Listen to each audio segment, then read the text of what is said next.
بسم الله الرحمن الرحيم الحمد لله رب العالمين وأفضل الصلاة وأتم التسليم على سيدنا محمد وعلى آله وصحبه أجمعين.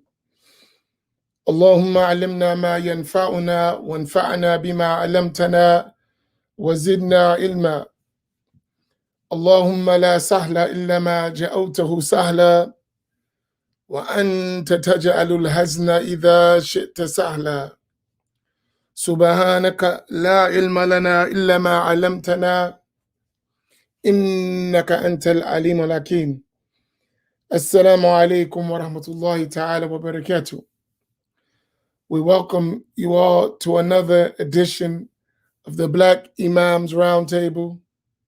I am not your host, the Imam of the Boom Bap, Sheikhuna Faheem Lee. He's to my left on the camera, right? Yeah, this way. That guy, right? And the other oldest down the low, Imam Naeem. No one's coming to see you, right? But we are your friendly neighborhood Black Imams. And inshallah, today, we wanted to give some advices of some of the things that are on our mind and that we want to share. And we really want your input, especially for some of the things I have on my mind. I definitely would like your input from both men and women. One of the things that I would give an advice to all of us is to build family life in our Masjid, in our communities. One of the challenges that we have is that there are too many single people in our communities. And to build a community, you need families. You need husbands, you need wives, you need children. And then you need cousins and aunts and uncles, nephews, friends of the family. It's almost impossible to build a strong community without families. And sometimes I notice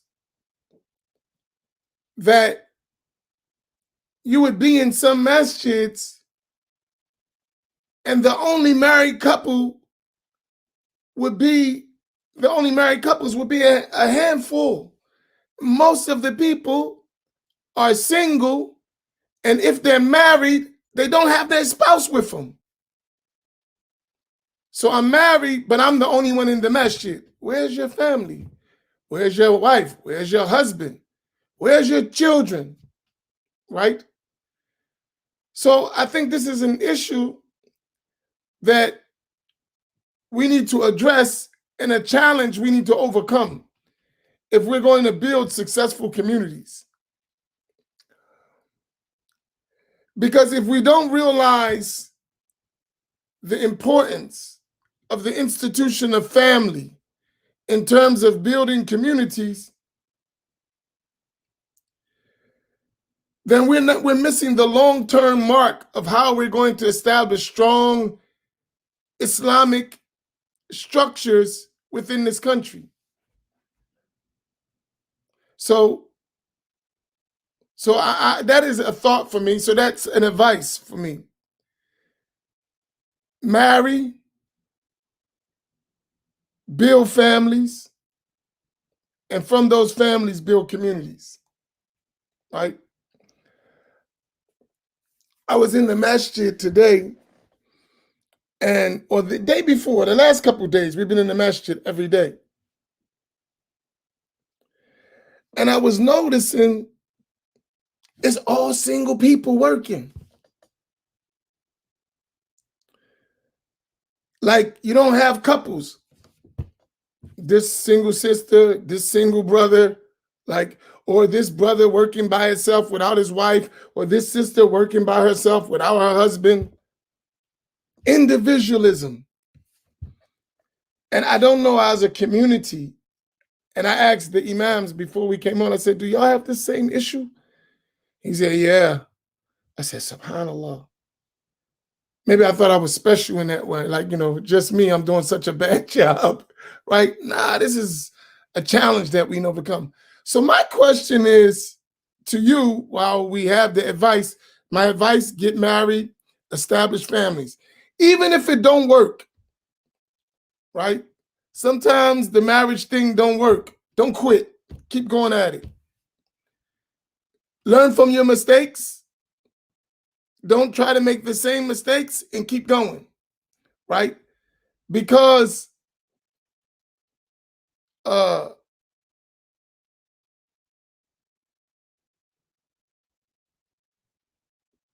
we need these families to build strong communities. And I know another way to say it. That's it.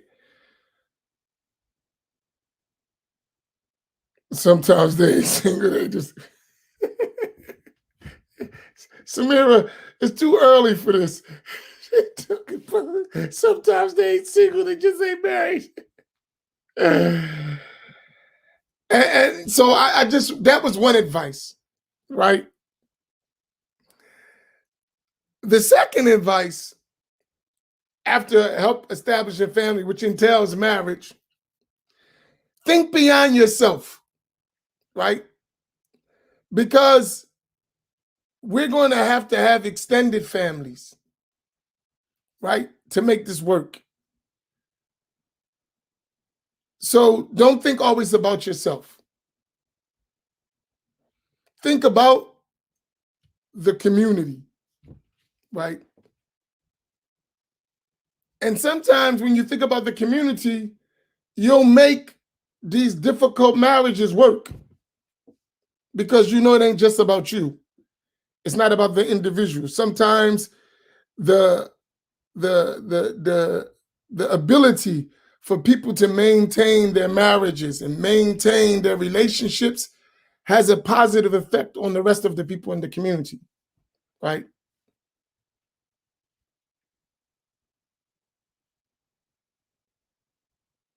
So that's my opening thoughts about that. I have some other things, but this is a concern for me, is a big concern, right? This family issue and having a common objective among families to build. That's my opening statement and my opening advice.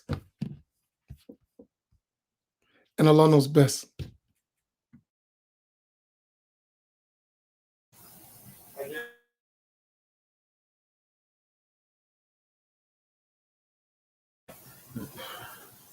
Assalamu alaikum. Bismillah wa salatu wa salamu ala rasulihi wa ala alihi wa sahbihi ajma'in wa man tabi'ahum bi ihsani ila yawmiddin wa ba'd. Alhamdulillah, I would like to welcome you all to tonight's edition of the Black Imams Roundtable. Alhamdulillah, glad you all could join. We ask Allah subhanahu wa ta'ala to accept this effort from us and make it beneficial. MashaAllah. Please don't forget to pay your interest fee, to help us, keep these things going, inshallah ta'ala. So we decided tonight to just try to do some general advice, and I'm hoping to get some comprehensive questions or some feedback from you all, inshallah ta'ala. So I will go ahead with my general advice. I think one of the things that we have to realize in these times that we're living in, where you have so many communities, well, not so many communities, our communities, African American communities, are so fragmented. We have to really work harder to realize that we are one ummah.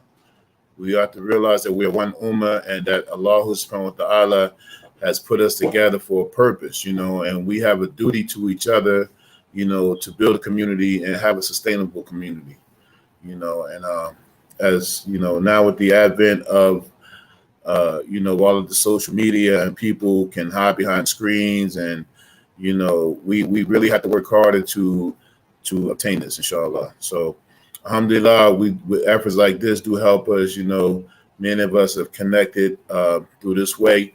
We built a little rapport. We built some chemistry with each other. We got to keep the momentum going. Allah subhanahu wa ta'ala says in the Quran, أعوذ بالله من الشيطان الرجيم إن هذه أمتكم أمة واحدة وأنا ربكم فاعبدوه. So indeed, this your religion is one deen, and I am your Lord, so worship me. So that sets the program for us of what we need to do that puts us together, because we all recognize Allah subhanahu wa ta'ala as our Lord. And on this platform and others, we all are part of the same Aqidah, the same methodology. So that even brings us even closer. So now we have to, use all of those tools at our disposal to make sure that we stay together. And community is a part of it. So marriage starts it all, And one of the things we always say jokingly at our Masjid, we say, it seems like the only people that are interested in marriage are married people. It seems like the only people who are interested in marriage are married people, because we have so many single people. And a lot of people are, unfortunately, we mentioned this word before we came on about, displacement. A lot of people are displaced. We need to get back to being committed to our communities, being committed, good, bad, right, wrong, or indifferent. You know what I mean? In these times that I notice in my experience, that every time something doesn't go our way or we have suggestions, we just feel like we can just leave. We don't have to be a part of it. We stand on the sidelines and we criticize, but that doesn't make a community. A community is that we all invested in the same interests, based on the ayat that we mentioned. Ummah wahida, ummah wahida, one ummah, one goal, one cause, one journey. And we have to keep that together no matter what, and we can't let, trivial things keep us away from staying with the community. It doesn't matter if you don't agree with the Imam, it doesn't matter if your idea wasn't heard. Not saying that it doesn't matter, but, you don't let that stop you from being committed. Many of us, we commit to our jobs and our careers and occupations. And then when it comes to the Muslims, the first sign of danger, the first thing that we have some friction with, we want to abandon the community, but we'll stay on the job with Mr. Charlie. We'll take all types of harms. We'll suffer all types of things. And, and we'll even complain, man, I hate this job, man. I hate these people around here, and we'll go every day on time. We eat lunch on time. We take the Christmas cards they give out on holidays and all that stuff, but when the community, one thing goes wrong, man, the Muslim, it takes work, to keep this cohesiveness that we're supposed to have. We have an obligation, as Allah subhanahu wa ta'ala says in the Quran, وَأَتَسِمُوا بِحَبْلِ اللَّهِ جَمِيعًا, and hold all of you fast to the rope of Allah subhanahu wa ta'ala. We have an obligation to do that, and we got to keep it going. So, and it starts with marriage. I am, oftentimes this thing about marriage comes up, and nowadays, Sister Samira said in the comments, that people, they're not single, they just ain't married, and that is harmful, because what that indicates that a lot of people are involved in haram relationships, and if you're going to sacrifice your akhirah for doing stuff like that, you might as well get married and just make it work. Put yourself at the service of your spouse, put yourself at the service of your community, and Allah subhanahu wa ta'ala will open up many pathways for you. But we got to do it, especially for us, our communities are dwindling, we grow in some instances, but overall, we're not growing. Our young people are not carrying the banner of Islam, and we got a lot of challenges facing us. And we mentioned this before. If we don't step up, we're looking to be extinct as a people in this country. You know what I'm saying? And a super minority as Muslims. You know what I'm saying? After it was Muslims, our people who really carried the banner of Islam to make it what it is today, for people to come and be able to stand up and speak freely and be proud to be Muslims. We did that. You know what I'm saying? We did that as a people. So but the thing is, getting married, I'm really perplexed about why people just don't get married. Because one of the things I do, get married and treat it like it's a boyfriend girlfriend relationship. Make it fun, but do the contract.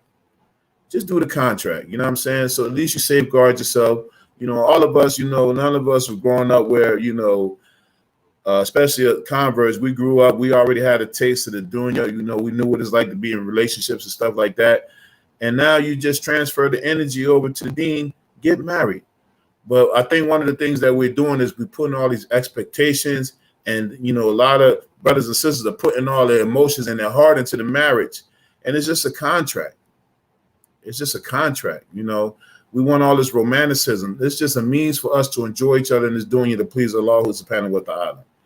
But that doesn't mean absolute bliss. That's why we're working for Jannah. Sometimes we treat marriage like it's supposed to be absolute bliss. Like we in a fantasy world. Like, you're not gonna get married and think this ain't Leave It to Beaver. You know what I'm saying? You know what I mean? I've been married 23 years. I can't remember one time that I came home and you know what I'm saying, and my wife looked like what's the wife's name on Leave It to Beaver? You know, in the kitchen, nothing's out of place, fully dressed, you know, skirt, heels. The food's preparing. I'm coming home in the suit. You know, everything is, you know, just fresh and clean. That's not marriage. You know what I mean? When white folks done bamboozled you with that stuff. You know what I'm saying? And you know, they did a study on this. They were saying like how before like the 1960s and 70s that people just really understood marriage just to be like a contract. But now somebody just injected this false sense of you know, romanticism and all this kind of stuff, and then people be looking for this kind of stuff, and then they end up never getting married because they, you know, any red flag, any type of sense of danger, it's like they're ready to go. You know what I'm saying? Yeah, don't be scared. You know, marriage is fun, but it's a journey. It's a lot of work. But if we don't do it, then we won't have sustainable communities. If we don't have sustainable communities, then, you know, we're going to have problems going down the line. You know, we got to think, like Imam Amin said, we got to think about, you know, our future and the example that we're setting, you know what I mean, for the people, for our younger brothers and sisters who are coming behind us, show them an example. They need to see our presence, you know, functioning couples, you know what I mean? And part of functioning couples is, you know, you go through trials, you go through tribulations, you know, and we really got to do it, you know what I'm saying? And then, you know, we just got to get out of this thing of, you know, we giving all, you know, this romanticism, we giving everything to a person. You know, then when they failed us as they're bound to do, you know, we act like we can't function. You know, your heart is surrounded by your rib cage for a reason. It's protected. You got to protect it too. This heart belongs to Allah subhanahu wa ta'ala. We got to return to Yom Qiyamah. You know what I'm saying? Aqalbun Salim. But we want to get this thing to somebody that we know is going to mess it up. We want to give it the whole thing. You know, no, reserve a piece for yourself. Never, you know, I mean, I can't remember this movie. You know, we always talk about movies and stuff. I think it was Robert De Niro, and there was a line he said, yeah, I married your mom, but love came later. He said, love came later. You know what I mean? I married your mom, but love came later. I can't remember the exact movie. But that's how it is. You know, love comes later. We want all this love right up front. We want everything to be so, you know, flowery, and, you know, we'll be dazzled and all this kind of stuff. But love comes later. You know what I mean? Love is something that you have to develop, you know, and we really need to do this. And also, everybody that's online, we have to make sure that we are committed to our respective communities because of the advent of this social media. A lot of people are hiding out online. You know, a lot of people are hiding out online and not committed to no real communities. And a lot of people are just displaced, and we got to work on that. So if you can do your part to do it, you got to do it. Get married, go to a community, sign up, offer your service. Okay, you go there, you see everything ain't right. What part can you do? What part can you do to serve your community? Instead of thinking the community is supposed to do everything, and, you know, the man's supposed to stop what he's doing and listen to you, you know, what have you contributed? You know, what part did you play? You know, and when it's all said and done, how can we look and see what, you know, besides money, you know, because that's, you know, that's something we gotta pull teeth on sometimes, you know, and the very least that many of us can do, we won't even do that. You know what I mean? And then we wonder why is this ain't fixed? Why this ain't fixed? Because I had to pull your teeth about $20. You know what I'm saying? And now if I had to, you know, I got to hit 100 people up just for 3 people to get $20. And you tell me where else you're going to do something with $60, you know what I mean? Besides get a half decent meal. You know what I'm saying? Come on. Like, you know, we got a lot of work to do, and make sure we're not hiding out online, and we committed to a community. Even if it's one that, you know, if you know, some of us we in places that it's not where it's not our people. It's not our people, but still do your part. You know, do your part. Build your family and be the, you know, I always say this at the Jumu'ah, be the example that you be looking for from other people. You know, a lot of times we come, you know, we come to masjids, we come to communities, you know, and I've heard complaints, oh, I went there, you know, the sisters, nobody gave me salams. They didn't even acknowledge me. Nobody did that. But what did you do? You don't have to be no person of knowledge or no expert to smile at nobody or introduce yourself or be like, okay, I can do this. Or, you know, this is my skill. This is my skill set. This is my talent. I can offer this. You know, okay, I can do this. You don't need to be no person of knowledge to do that kind of stuff. That's simple, you know. And these the things that we gotta do more. So you bring the energy that you're looking for sometimes. You know, because I mean, people are people. You come to the masjid, especially big communities, you might really go unnoticed. You know, and the communities like ours, you know, we notice you, we acknowledge you and stuff like that. But you might go places they might not know who you are. Make yourself known, you know, introduce yourself, offer your shirt, offer your bag, the money out your pocket, or a ride to someone. You know, all of these things, you know, and then it'll have a ripple effect. You know what I mean? So we got to get back to just the basics, you know, being those basic Muslims and being at the service of each other for Allah subhanahu wa ta'ala to put that love in our hearts for each other, you know. And yeah, that's my intro.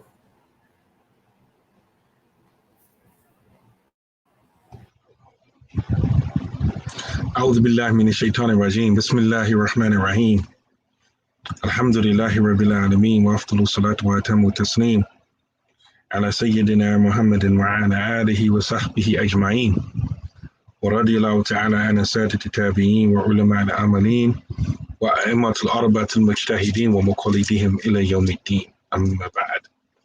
Assalamu alaikum rahmatullahi wa barakatuh, everyone. Please hit the like, subscribe, and share button. Let the believers and anyone else who's interested know that we are here and we're trying to share beneficial information with each other. You know, alhamdulillah, while Imam Amin and Imam Faheem were speaking about this issue of marriage, I started thinking about when I first came home, you know, because, you know, I took Shahada in jail or prison. And when I came home, and for us at that time, new Shahadas like myself, we always, you know, we were taught like, you know, we're practicing Islam, but we're only doing a little bit because, you know, we're praying, we're doing all of these things, but we're not able to practice half of our deen because, you know, we're in prison. We're not married. And some of us got married in prison, but still you're not with your spouse. So now you come home, now you get a chance to practice that aspect of the deen that incarceration prohibited. And so in my mind, I'm thinking while you two are speaking, and I thought about my own marriages and other people that I've seen getting married in those early days. And for me, the early days are the mid-1990s for me. I came home in August 1995. So I've started thinking about myself and all of the other people I've seen get married in the masjid. And I'm in my mind comparing it to the marriages that I see taking place now. And one of the things that I couldn't shake from my head is that back then when someone was getting married, it wasn't like no top secret, you know, level 5 clearance information. Everybody knew that somebody was getting married to somebody, right? Now, it seems like when people get married, you need government clearance, CIA level clearance to know that even somebody's getting married. Like it's just ultra cloak and dagger secretness about it. You got to be in the special crew, know the special handshake, know the code word, to know that somebody's getting married. It's not a communal thing. It's just my special clique. Only us know about it. No one else knows about it. And this is the thought that I couldn't get out of my mind while you two were speaking. And it's not like I only seen one person do it, but a whole bunch of people do it. And while I can understand the reason, a reason or a couple of reasons for not always advertising something that's good that's going to happen to you, because, you're worrying about, jealousy and the evil eye and sabotaging and all that as well. But it just underlines what you all said, that, it's not a communal affair anymore. It's just something personal that I'm doing over here on the side. And I also think that is, for a lot of reasons, it puts especially the sisters in a real precarious situation. Because, when it comes to abuse, when a lot of times when women or children or whoever get abused, usually the first thing that happens before the abuse is that the person is isolated from the ones that they love and care about. And so a lot of times, it's like this ultra, serious, cloak and dagger secrecy that goes on. And that prevents a lot of things, because, we can go on and on. I don't want to take too much time, but I just wanted to highlight the fact that I think, at least on a subconscious level, for a lot of us, marriage is only a personal thing. As in a person's mind who's getting married, it has nothing, absolutely whatever, to do with a community. And I think that's real dangerous, because back in my early days, which is the mid 1990s, even if a brother married a sister from another community, right? Both communities were involved. It's like, okay, first, before you went to get married, people's going to be asking questions on both sides. Oh, he from that community, that masjid. What do you know about him over there? Oh, he's a good brother. She's a good sister, on that level. And then when you actually see the marriages, you would literally see people from both masjids there at the marriage. And so it was a communal thing. And if they got divorced, it was known. Or they're not married no more, right? But now it's like real secret, cloak and dagger. You got to be on the person's Facebook page or whatever. And 1 minute, me and my wife was talking about a sister, and we were disagreeing with each other, because I was like, yeah, I just saw such and such, and they said that she just got married a couple weeks ago. And my wife was like, no, she got married a few months ago, and she secretly got divorced. This marriage you talk about is a new marriage. I'm like, huh? But you don't know, because it's real secretive, cloak and dagger, right? And so, and that hurts the community. I think we should really ask the question. I really think some of us, even though we don't admit it, and probably not the people here on our platform, but I think a lot of people don't see a need for a Muslim community. They don't care if the masjid closes or not. So what, right? Because a lot of people even advocate for quote unquote safe spaces, non-judgmental spaces, right? I had 1 or 2 bad experiences in the masjid, and so we should shut the masjid down. We don't need no imam. We don't need nobody. I remember a few years ago, a self-declared imam was on my page, say he's the safe space imam, no masjid, no nothing. So you need some spiritual guidance, friend request him. He's your imam, right?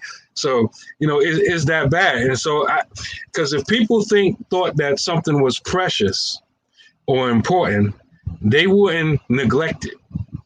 Like if we care about our house, we make sure it's maintained, it's clean, it's all right. We care about our car, we make sure it got gas in it, we make sure that it gets the maintenance checkup. We do all that because we care about that stuff. We care about our phone, so we make sure it has all of. Anytime there's an update, we make sure we get the updated software. We make sure that we have enough megabytes and gigabytes available so we can store all of our pictures. We care about our phone, but the things that are more important than all of that, our communities, our marriages, we don't care because we think we can get it anywhere, right? Back in the day when you were restricted to your city, when there was no social media and stuff like that, all right, I'm gonna try to work this marriage thing out. But now we got social media, you coughed the wrong way, and I'm gonna be in another sister inbox because there's a whole bunch of them out here. I got the whole world in front of me, and vice versa with the sisters with regards to brothers. So I think that SubhanAllah, the thing that was stuck in my mind was this ultra secret, deep secrecy stuff.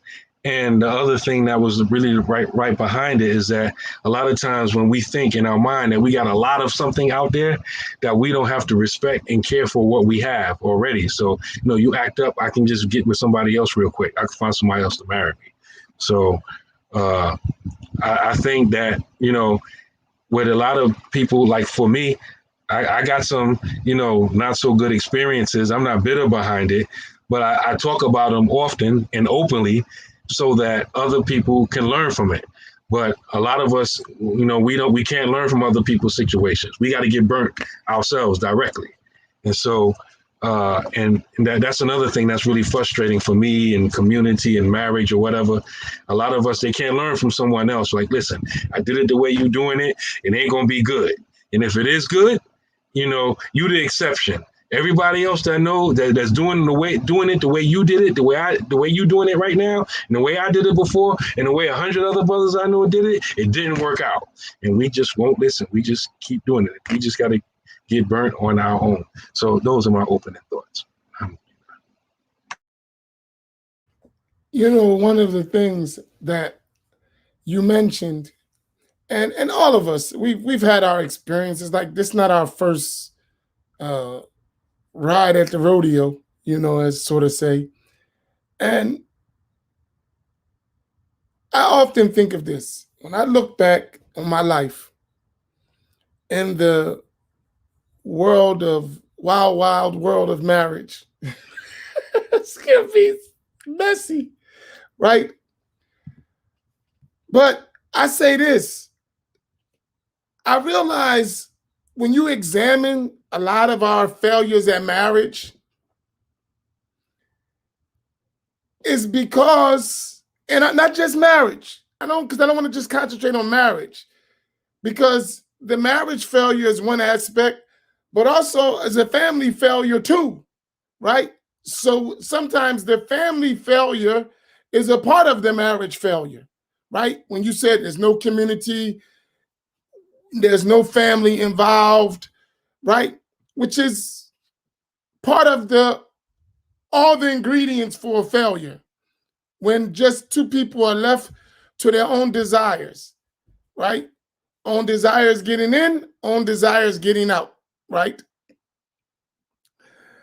But what I've learned from that is that despite the struggles you go through, the ultimate aspect of marriage is part of obedience to Allah subhanahu wa ta'ala and his messenger, salawatullahi wa salamu alayhi. At the end of the day, right? You're talking about marriage is for an ultimate purpose to obey your Lord. So all of us, we have desires, we have things we want to fulfill, and Allah gave us and commanded us how we do that, right? So even though you go through some difficulty, you still have those same things that caused you to get married in the first place. They didn't disappear, right? Which is obvious where we see so many people married but not married, as Sister Samira said. So when I look at that, I say, listen, and I remind my wives this all the time. This thing is about Allah. It's not about us, right? Though we struggle sometimes, we go through it. We this thing is about Allah. Don't forget it, right? And I think all of us got to keep that in our minds, that this is Allah's affair. And that's the most important thing, that we obey our Lord subhanahu wa ta'ala, right?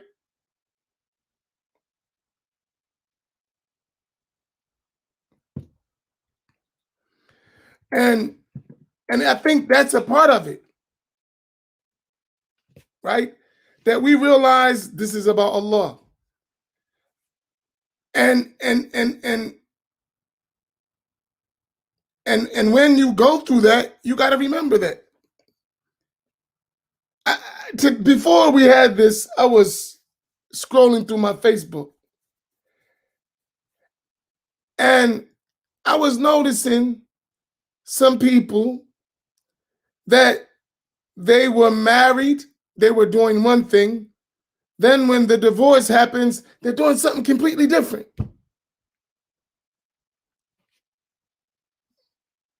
That same thing in the marriage, when it was good, has to be the same thing when it's bad. You got to have that kind of attitude. Nothing, no relationship is not going to have its struggles. No relationship, as Imam Faheem said, is going to be, like the Huxtables. He was talking about Leave It to Beaver. I always think of the Huxtables, Claire and Cliff. That's racist, man. No, did they? You got acknowledge argument. Did the Huxtables ever have an argument? Nah, that John was too. Nah, not one outfit. Right. So that's not normal, right? I never saw them have an argument. They may have a disagreement. Did they have one of those arguments that the kind of arguments we be having? Oh no. That's why we love that show so much, because it was an escape from what we knew. But we knew dang well. Nobody got no grits or slash tires or nothing. Ain't no loud music outside, no gunshots. You know what I mean? They in Brooklyn.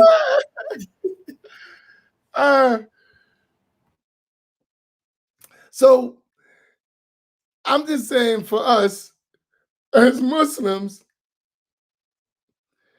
we got to consider Allah subhanahu wa ta'ala, really. And for each and every one of us, we should say, I'm with my spouse, I'm with my brothers and sisters, I'm with my community out of obedience to Allah. I think we forget that, right? Because every part of this structure, marriage, lillahi ta'ala, for the sake of Allah. Children, family, lillahi ta'ala, for the sake of Allah. Your community, lillahi ta'ala, for the sake of Allah. And I think this is important, right? And once you understand that, and you have that concept, I think it gets easier. It's never going to be just no problems, but it's easier if everybody's on the same page. Like everybody's mindset, this is about Allah, right? And I think it makes it easy, right? I think it makes it easy. So I think we need to concentrate on it's about Allah. One question before I end on this point, I want to ask the brothers something. Single brothers. This is a serious question. There are so many single sisters, right? So many. Why you can't get married to one of them? There are, I got the single sisters because of the lack of men. They may have a problem finding a good man, but brothers, That's not the problem with the women. There are way more women than men.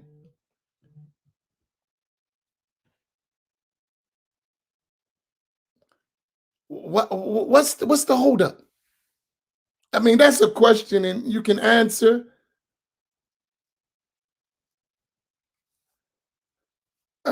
You know what I mean? Really, I really want to know that. Like, what's the holdup? Because for myself, I'm gonna be honest. I can't see myself being single at all. Not happening. Right? I'm gonna be married. One time I thought I was going to need therapy. I was single for a little bit of time. I forgot how long it was. Maybe it was a couple of months. I thought I was going to need therapy. I don't see it. Last time I was single was in 1997, and then it was like a year. But I had like 3 jobs. Man, I stayed busy, man, because I was like, oh no, I'm wait, but I don't see how people going, man, all this time. I don't see it. So maybe the brothers can answer that. So go ahead. That was my thing. I'll look for the brothers because it's so many women. Why you don't got a wife? Like, and then worse, and I don't like to be on people's case, but you don't got a wife, but you got a girlfriend doing everything with the girlfriend that you should do with a wife. Like, that don't marry that sister, man. Like, I don't get it. Or go get married. I don't. That just doesn't register. It registered me. You may fall short. You may find yourself in what's they call it, some kind of entanglement for a minute. I got all that. All right. But isn't there some point where you say, I can't stay like this? Right? All right. I'm in this entanglement. All right. Now let me get out of it.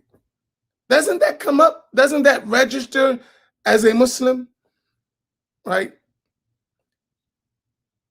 So it's to the brothers. Why you single? And there's a bunch of single women, Muslim women, a bunch of them, all over the place. I don't get it. So I'm just, brothers, fill me in, right? While we wait for some questions, I noticed in my experience, man, dealing with brothers, and it's just like the most simple man logic that you could think of is that, you know, being married to a sister is way more stress. So they'd rather just be with the girlfriend and do whatever. But then the girlfriend, you know, this one thing that perplexes me greatly. Like, how can you be with a woman, man, and like, you know, she not covered, and you know, she don't pray, she eating all types of swine, she dressing all types of way, you know what I mean?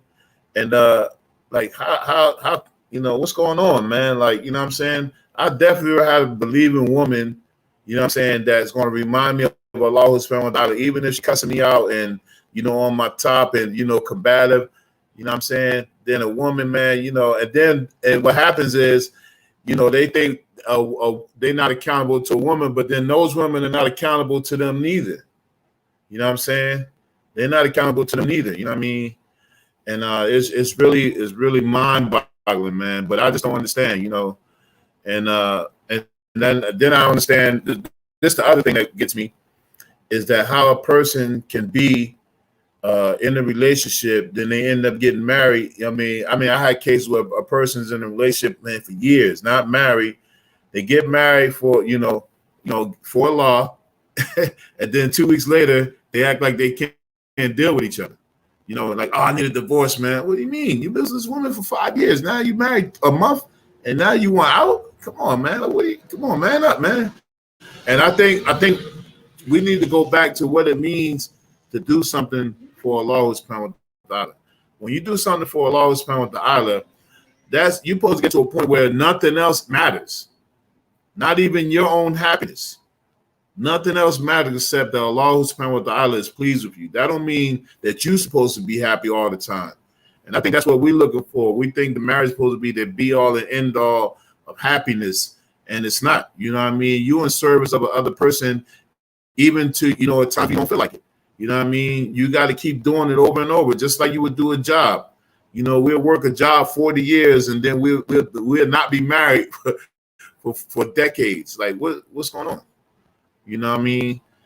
Yeah, there's a lot of us just being afraid. You know, you take the woman under your care and you take care of her, man. You navigate through the storms and you bring her along, you bring her up. You know, I don't see what's hard about it, man. You enjoy your company, you talk to her, you listen to her. Sometimes, you know, you don't listen to her, you disregard her. You take your moment, you upset, and then you come back and you make it right again. You know what I mean? You don't reach no plateau. That's the other thing. You don't reach no plateau in marriage. You know, this is on the job training for until you meet Allah subhanahu wa ta'ala. You know, you just keep at it, man. And eventually, you know, if it's really for Allah subhanahu wa ta'ala, the love will come. You know, my wife used to always get on me about this before. She said, you know, why you always say I love you for Allah subhanahu wa ta'ala? And she said she never could figure it out because she wanted me to say, like, oh, baby, I love you. You know, I can't be without you, you know. I'm like, listen, it's the institute of marriage that I respect, you know. And this is another thing she used to say to me. She used to say, like, oh, you know, we got divorced if I pass away. And, you know, you'll get married right away. No, not right away, but I'll definitely get married again. Like, you know what I'm saying? I mean, it's the institution of marriage that is a connection to Allah subhanahu wa ta'ala. That's what I'm interested in. You know, if it's you or if it's not you or whoever it is, you know what I mean? Marriage is the means by which we're going to be together. You know what I mean? And that's how we got to look at it, man. It's a contract. You know what I mean? It's a contract. You know what I mean? It ain't love. You know, love ain't got nothing to do when you make a contract. You know, you make the contract based on principles. You know what I'm saying? And we need to be more, especially now with this generation, because like which one of y'all said you couldn't see yourself not being married? Yeah, yes. Oh, we all said it. Yeah, but now no, you know why I say that? To be honest, can I share with you why? Go ahead. Because, like all of us, I come from another background. If I'm not married, I'm going to expose myself to unlawful things. So that's not happening. So I'm going to get married. I'm going to try my best to protect myself. And I think about that. No matter who we are, we come from a certain culture. And these are realities we must put, you know yourself or wreck yourself. Did he just say that? Yeah. Yeah, you tried to rhyme it, but it didn't. You gotta get your bars in order, man. lead the boom bapness to the boom bap. Yeah, but yeah, we just gotta really do it, man. And because really our communities are gonna continue to suffer if we don't take this initiative to be married. You know what I mean? Because we need the presence of people who will function with each other, taking care of each other, and have, you know, we have each other's best interests at heart. You know what I mean? And it's not easy. It's not easy, you know, but it's worth it. You know, it's worth it. You know what I'm saying?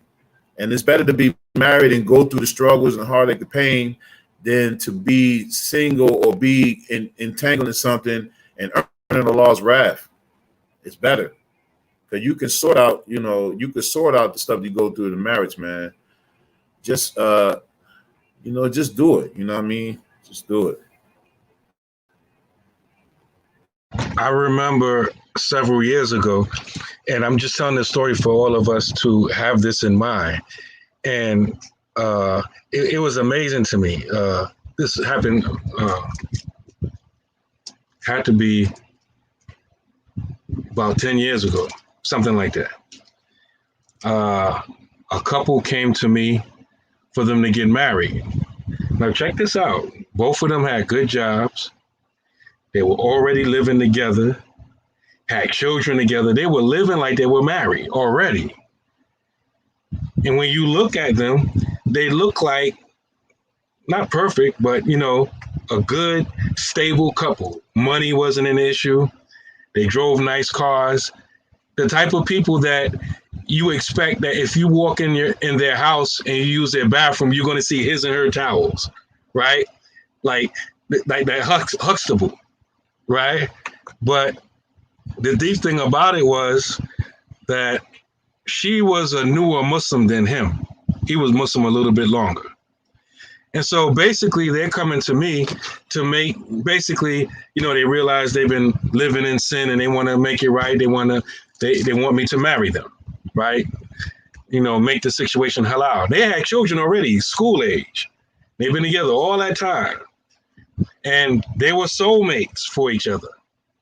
And I remember when I was counseling them, doing the premarital counseling to them, which is really a formality. They're already together. They built a life together. And I remember saying to them that don't think it's just formalities, right? Because Shaitan is pleased with y'all right now. Shaitan is happy. Y'all together, committing zina and everything like that. And it shocked me at first. I think that was the first time a couple came before me holding hands and they not married. Before that was, people usually try to pretend it wasn't like that when they came before the Imam, but they was doing that. But anyway, so, alhamdulillah, everything went good, counseled them, whatever. Did the marriage, alhamdulillah, went good. A few months later, the brother came to me, was like, Imam, I don't know how long I can deal with this sister anymore. I'm like, what? Y'all was together for like a decade. Not married. Cool, y'all was soulmates.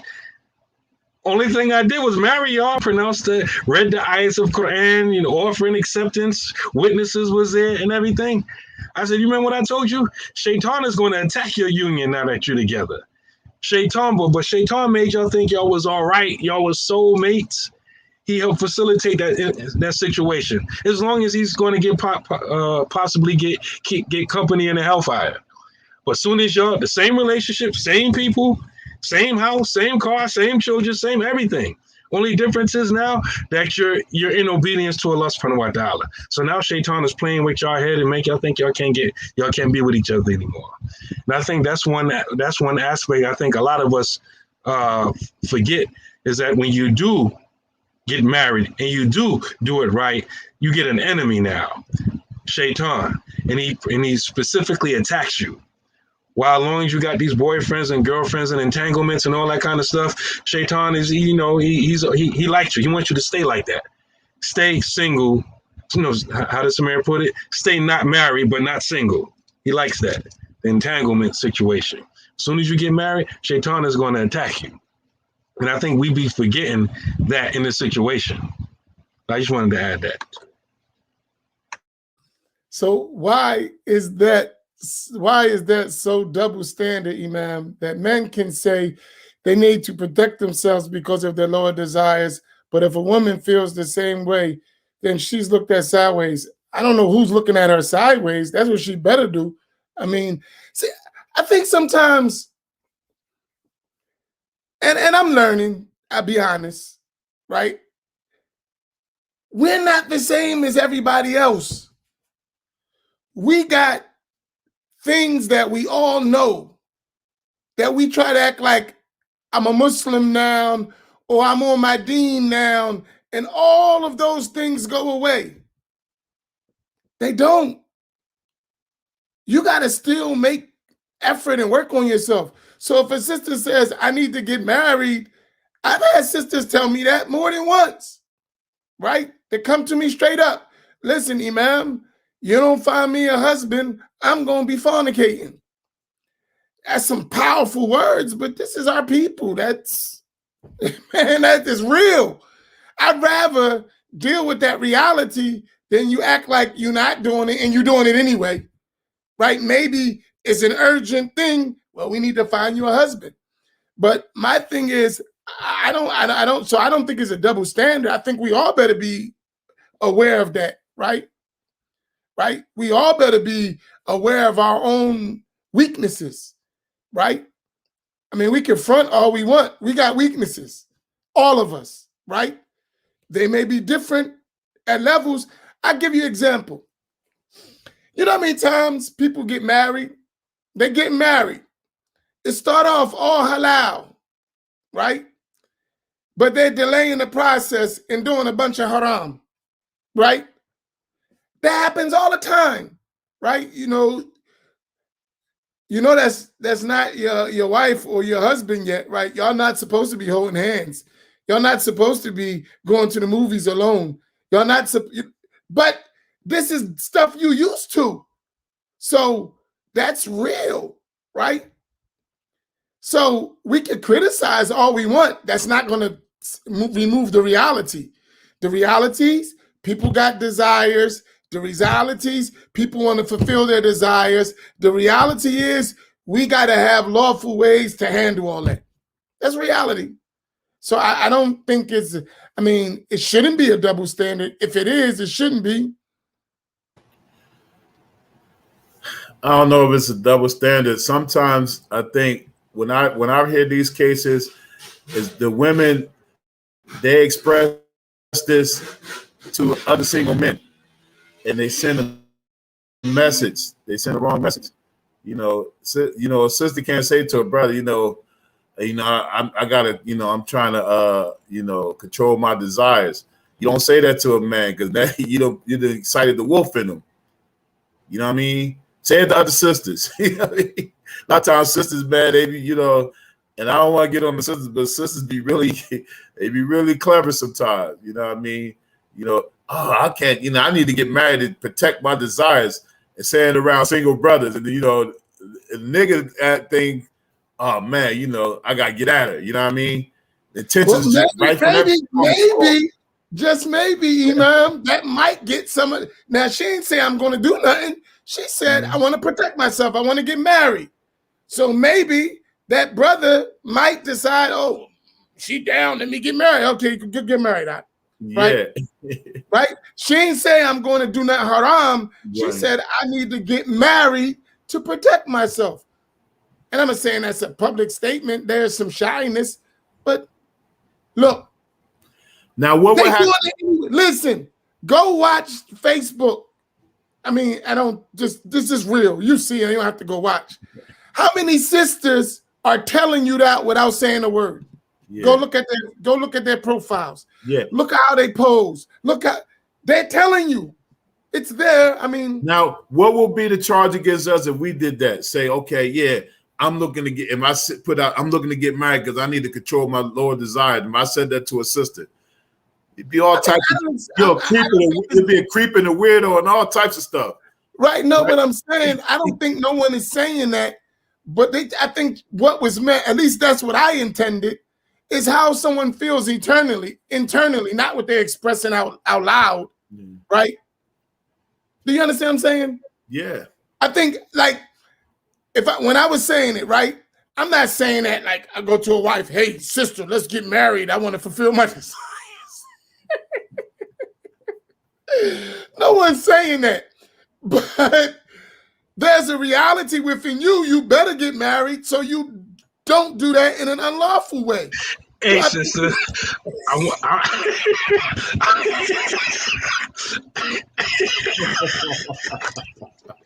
I need to fulfill my desires, and I chose you. But I don't think no one. But see, here's my point. Mike Tyson did it. Remember that interview? But I don't talk to women unless I fornicate with them. let's be honest. If you look at the cultures we come from, nobody in our culture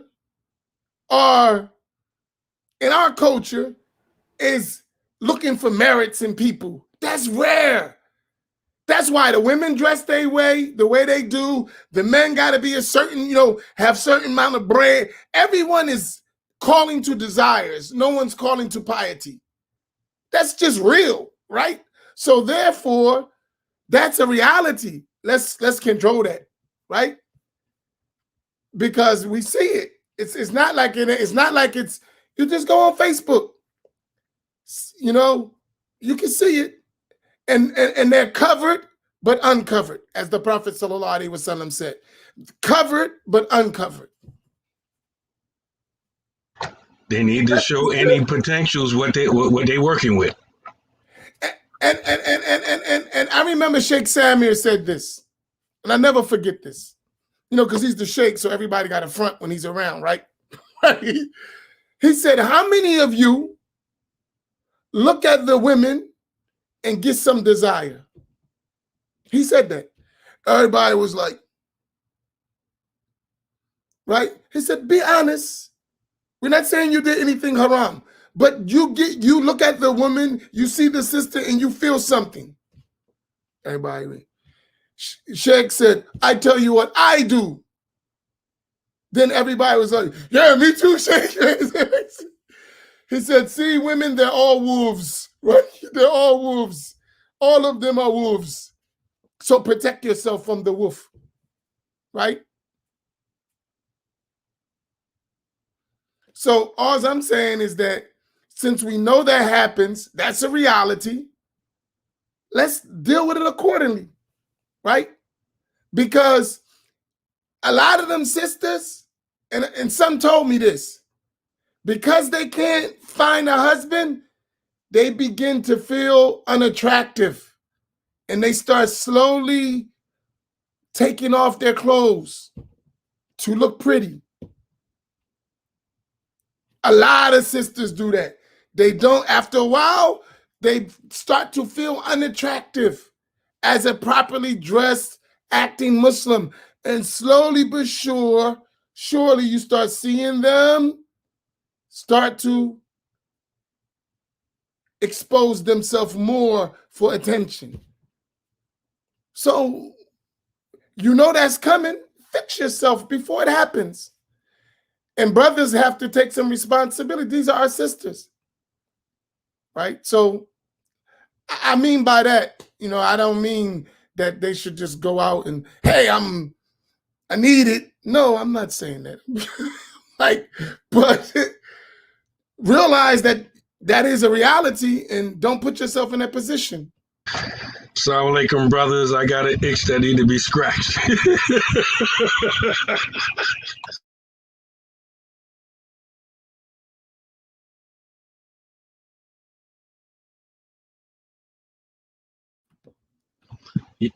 As a father and a wali of sisters, one of the things is like it's a rough balance because you try to, because like Imam Faheem said, if you put the wrong type of bait out there, the wolves and foxes is coming, with blood dripping all down their jaws, like Baco said, like a bloody jawed wolf, right?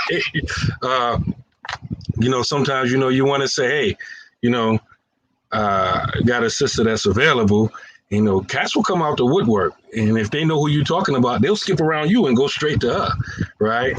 And so a lot of times, I think that a lot of times it's just a matter of matching, and sometimes we try to filter out the riffraff, but a lot of times the good brothers get caught up in the filter. A lot of the things we be talking about, I see Hassan Ali on here pouting about, the Imam, they make stuff too hard. Issa, you better plan 6 months in advance, whatever.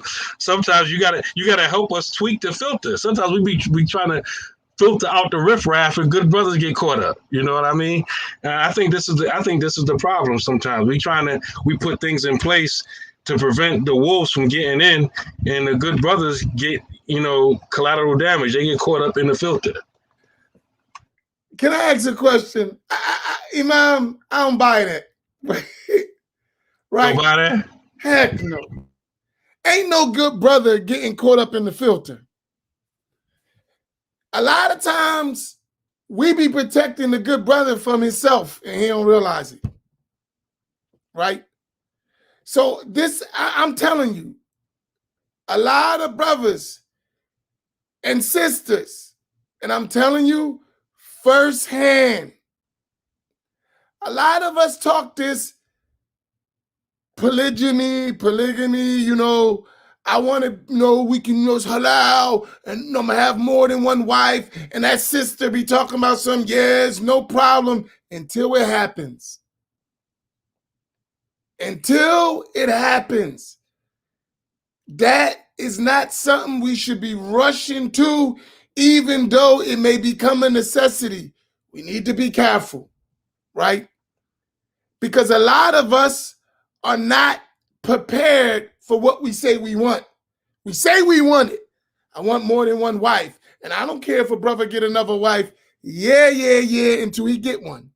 Then it's a whole nother story. And I'm telling you, it's not that easy. Now, outwardly, that may be something saying, but inwardly, it'd be a lot of other stuff going on. And as my wife always says, don't bring someone else into your mess. And we are willing to do that easily, long as my desires are taken care of, whether it is from the man or the woman, right? So that idea of I'm going to be in a polygynous relationship, that takes a lot of growing up. That's not easy. That's not easy at all. So the one who isn't in it and don't know how challenging that is, even if you got money, when you're dealing with emotions and all those things, and you gotta have your grown up on. Seriously, it's not easy. So I think we should be careful with that. I'm not saying don't do it. I'm saying it ain't as easy as it sounds. It's not. It's not as easy as, and most of us are not mature enough to do it anyway. I'm talking about most of us as brothers. We're not mature enough. We think we are. And we like I got more than one wife. But what it takes to maintain one woman is a challenge, let alone 2 or 3, and definitely 4. So it ain't got nothing to do with money. You can have all the money you want. Money don't take care of emotions and feelings and time management and attention. All that stuff ain't easy.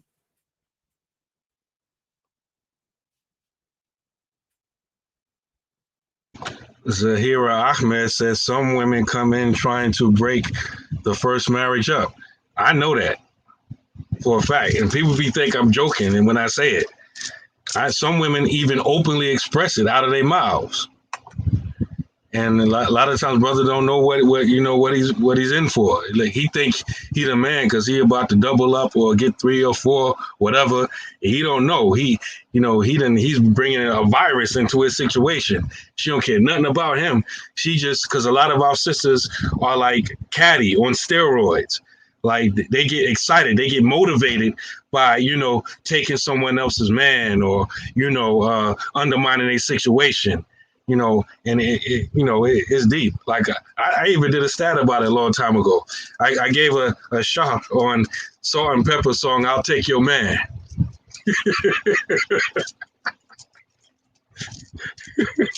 A lot of women think like that. And brothers be into their desires. They don't see what's going on. Now they listen to Meg Thee Stallion, Cardi B, so it's updated. You know what I mean?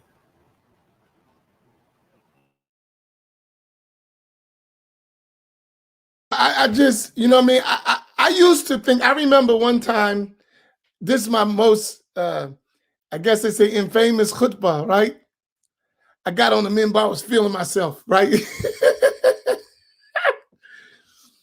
I said, I need some men around here. Everybody need 4 wives. I was a little bit ambitious, right? Everybody need 4 wives. Man, that was the most foolish speech I ever gave in my life. They should have called me, they have the donkey of the day. I had a donkey of the week, Imam, Amin Muhammad's khutbah. The donkey Imam of the week. He gets up and tells everyone, y'all all need 4 wives. You ain't a man if you ain't got 4 wives.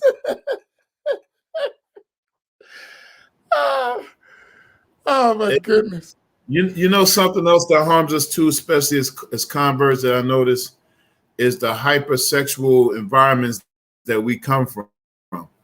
You know what I mean? And we bring some of that into Islam, because we, as sometimes we come in Islam, with this attitude of prowess and, ability and all that stuff. And then women come in sometimes with the attitude like, taking the man or, subjecting the man to all this kind of stuff. And just think, growing up, all the stuff, we learn how to play catch a girl, kiss a girl, and, squeeze the lemon and all that kind of stuff and all types of games. I remember like 6 or 7 years old playing these games, man. And I didn't know what they meant at that time, but it was like they had like sexual innuendos, man. And we grew up in a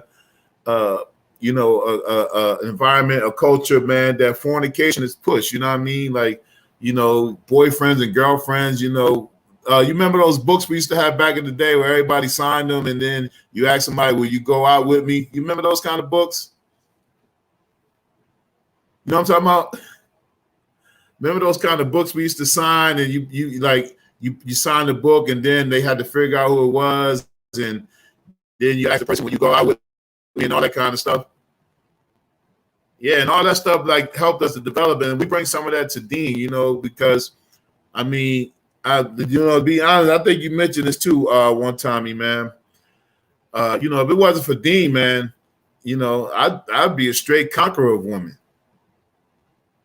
You know what I'm saying? If it wasn't for Dean, I'd be, I'll wine and dine you, finesse you, and then I'll call you, I'm out. And some of us, we got to retrain ourselves because, now it's religious purposes why we intimate with somebody. Before, we learn how to be intimate with somebody without responsibility, and we might not even know we're still carrying that ideology. You know what I'm saying? Because a lot of us, we learned it that way. You intimate, growing up as, young men, the whole thing was trying to score. And once you score, I was watching Cooley High the other day with my man Priest. What's his name? Priest, right? Yeah, when he scored with the girl, wait till I tell Coach Cheese. You know what I mean? His whole thing was about scoring with the girl. He wasn't concerned about he would kept lying just to keep bringing her along. Like many of us learn, we tell good lies, you know what I mean? All that stuff. And we bring this stuff into Dean. And then when you get married, it has to be honesty. It has to be everything on the table. It has to be up front. Principles are put before you, conditions and stipulations of all this stuff. We didn't need all that, in Jahiliyyah. Once you got the girl to smile, it was on. And no matter what she said, I'm going to get her sooner or later. And then, I grew up with 3 sisters, man. And that's how I learned how women are cunning, man. I used to hear them plotting with their friends. I'm going to get this nigga to spend some money on me, this, that, and the other, you know what I mean? And I know he wants some, but I'm going to make him wait. I used to hear them with these conversations, man. You know what I'm saying? They're friends and everything. Laughing about how they got to do, spend some money. And then, he tried to kiss me. And I told him, no, I got a boyfriend. Conniving, man. You know what I'm saying? And then next thing you know, 2 weeks later after he scored, I could tell. After the dude scored, they in the circles crying. Niggas is dogs, this, that. And we bring some of that into Dean, man. We bring some of that into Dean. Because, you got to come into Dean, with some type of purified heart, you know what I mean? And redirecting your outlook, you know what I mean? So, and a lot of stuff, because a lot of us, we've been hurt, we've been damaged even before we became Muslim, and now we're scared to jump out there again. Yeah, but if it's for Allah subhanahu wa ta'ala, you can't be scared. You can't be scared. Just make the contract and do your very best, and a lot of times we got to check our sincerity, you know what I mean? Like as some of the Salaf used to say that the hardest thing, they learned a lot of knowledge, but one of the hardest things that they had to deal with was the niyyah. One of the hardest things to deal with is your attention. And, sometimes we are deceiving ourselves and telling ourselves we sincere. And our sincerity is in need of sincerity, Sometimes we are deluding ourselves and telling us what we're worth and what our level is and what we're supposed to have. And, who told us that? You know what I'm saying? How do you know that this person is not your equal, your match, or someone that can help you along? We be deluding ourselves, you know what I'm saying? Well, what we supposed to have and what we deserve. I'm very careful about using that word about what I deserve, You know what I'm saying? So, but these things we really got to work on, because getting our families together, man, and raising up righteous children is a big impact. And there's a lot of stuff that, over and over and over again. You got to keep reinventing yourself and redoing it over, man, because, you know, this is on the job training, you know.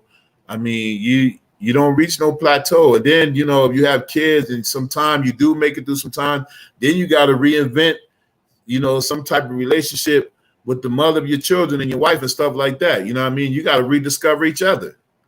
And that's a whole nother monster. You know what I'm saying? So yeah. And we talked about polygyny. I just want to mention one thing. One of my teachers told me, he said, you know, he said that, like, if you get married, he said, you know, it don't matter if you marry a woman, she might say she don't have a problem, you know, oh, I'm with polygyny, you know, mashallah, you're right. He said, but they always want to be number one, and then eventually they want to be the only one. Yep, that's what he told me. And yeah, like Imam, a virus came and wipe your whole hard drive out. Wow. I already told my wife, I'm just saying it in front of y'all, if I'd have met her in the Jahiliyyah, I'd have bagged her. Word up, yo. Word up, son. I'd have bagged her real quick. She wouldn't have no choice. You know what I mean? But you know something? I say this, like a lot. This brother was asking, said, Imams, after telling us how it's so hard, now tell us how to make it successful. Because some of us going to do it anyway. So I'm assuming he's talking about marriage, or what is he talking about? It could be both. Some of us going to still play the field, and some of us going to do polygyny when we're not qualified for it. I know this may sound kind of corny, but you got to learn how to be a good Muslim. It's that simple. And number one, to be a good Muslim, you have to fear Allah. Right? You have to fear Allah.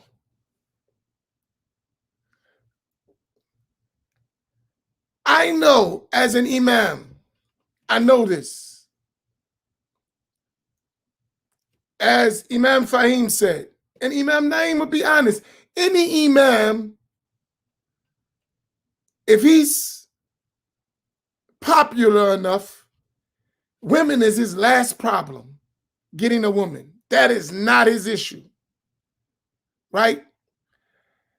I know, and I'm quite sure any other Imam who is popular, with all these women who can't find husbands, you are a target.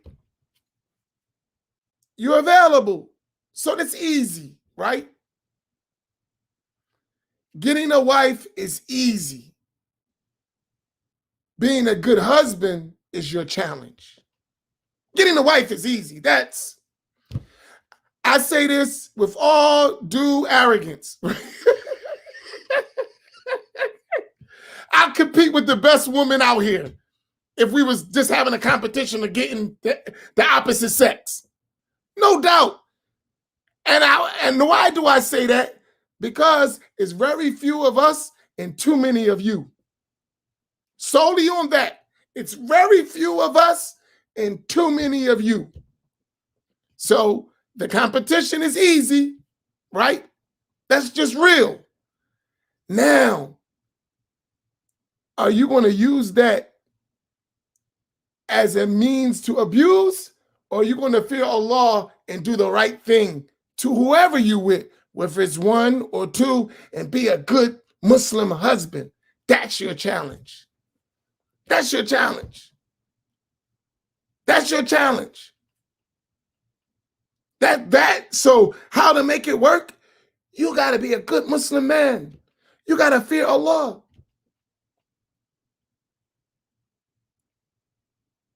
That's how you make it work. You got to fear Allah. And what? Obey Allah. Don't do haram. And love for your fellow Muslim what you love for yourself. If you're not going to do that woman good, don't do her at all. And if you're not going to marry her, you're not doing her good. If you're not going to do your best to maintain and take care of her emotions, all her physical needs, her financial needs, her spiritual needs, If you're not going to make a serious effort to do that, you're harming her. Even if it's your desire, you're harming her. You're harming. So how you make it work? You got to be a good Muslim. That's how you make it work, right? And when you make it work by being a good Muslim, even, I know, for instance, I give it this, I'm a mess. You don't know it. My wives do. I'm hard to deal with. Really hard to deal with, right? But you know what my wives will say about me? He's serious about the deen. I'll never be accused of that. Like, I may be accused of other flaws, but no one's never going to accuse me of not being serious about practicing my religion, right? No one's going to say he's not a good Muslim. He tries to be a good Muslim, right? And that's what we got to do, right? Now, they may say other stuff, but they're not going to say that. They're not going to say he's going to disobey Allah and not pay attention to the rules of the religion. Not going to say that. And that's how you make it work, even if you're falling short, right? I fall short all the time. It's so hard being a good Muslim husband. It's not easy, especially in this society, right? But at the end of the day, when all those other flaws are all over the place, they can look and say, I know my husband loves Allah and his messenger. And I know my husband is going to do his best to practice the religion. And I can trust that and I can count on that, right? That's what we have to do. Because they're going to put up with the other stuff if you're a good Muslim. But if you're a bad Muslim and you got all that other stuff, you're in trouble. It ain't going to work. And that's what we need to work on, right? That's how I try, right? I fall short every day. I get criticized. I should have been doing this. I should have been doing that. But every day I keep striving to be a better Muslim. And my family sees that regularly. If all of us try to do that, we'll make healthy homes. Because there's going to be negotiation. And the men mostly going to be falling short. Because women, if they love you, they'll give you everything. They'll do everything for you. Sacrifice, put up with your nonsense. Man, you know how it is. Come on. A woman who loves you, she'll go all the way out for you. Right? She'll put everything in it. So all you got to do is be a good man. And you got your wife will be a good wife. That's 95% of the women. She'll get out there and get you your money, player.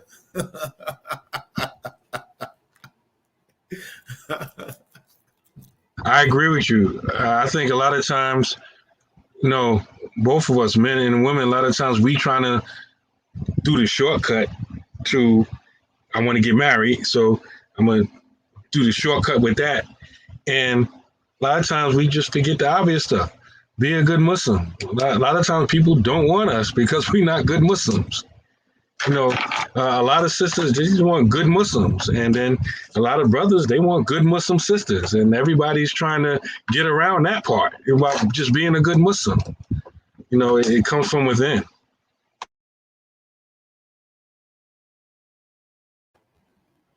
Yeah, one of the things we got to do is sometimes we like to shift blame on and we take shots at the opposite, gender.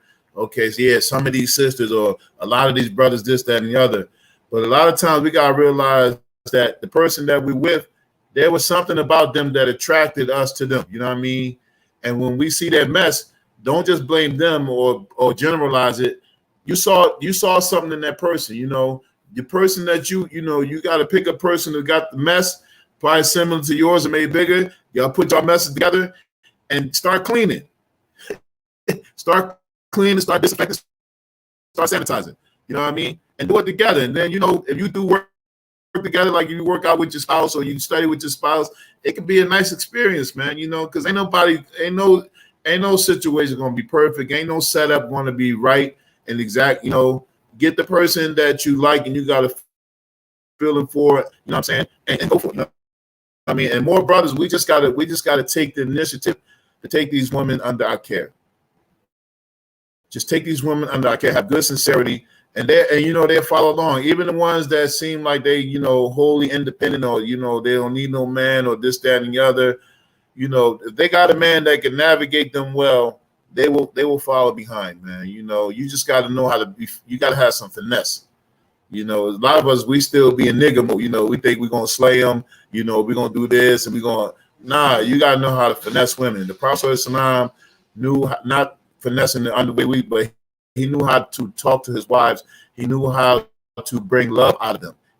He knew how to respond to them. He knew how to care for them. He knew how to listen to them. He knew how to give them advice. And he also knew when not to engage them.